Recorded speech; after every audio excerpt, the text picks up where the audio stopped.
We are been trying to figure out what is the military progress in this case. The information is imperfect. How have you been analyzing it, and what do you see as the military status of the war right now? The fundamental problem the Russians are facing is that they have started a campaign with no idea what they were taking on, and they don't seem able to admit what they've done.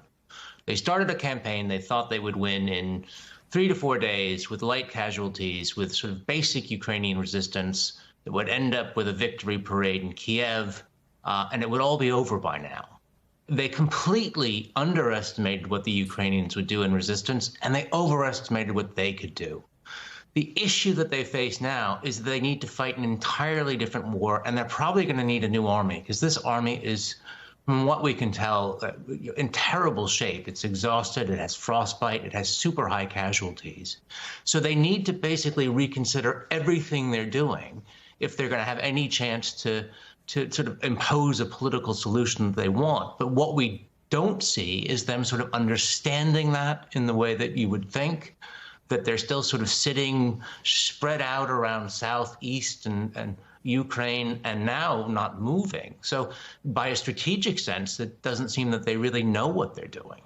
There's no way of knowing now, but I suppose when the history of this is written, we will find out how much of this was, in a certain sense, deliberate by troops whose not just hearts were not in this fight, their minds were not in this fight. They actually disapproved of this fight.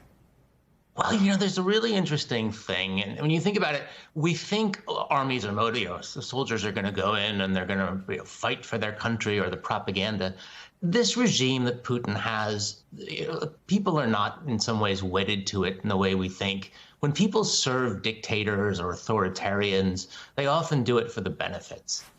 They don't want to die for a dictator. They don't want to die for this kind of brutal rule. And the Russian soldiers are looking here, and they're not going in saying, I'm fighting to defend my homeland, or I'm fighting to defend my mother and father. It's really, I've been thrown into this thing. I wasn't told what this was going to be. I was deceived about this invasion. The Ukrainians really hate me. They're fighting against me very hard. I've got frostbite. I've got terrible food. And it does look like the Russian soldier now is doing as much to protect, to simply stay alive at this point, than to sustain military operations.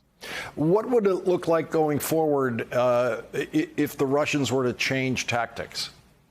Well, they have to change an army. I mean, you can change all the tactics you want at this point, but this army has now been in the field for almost a month. It's suffered huge casualties. This army probably has a few weeks left. There's no way they're going to be able to surround and take Kiev. I mean, they hardly move. I mean, if you look at the map, the Russian army has basically been immobile for most of the last 2 weeks.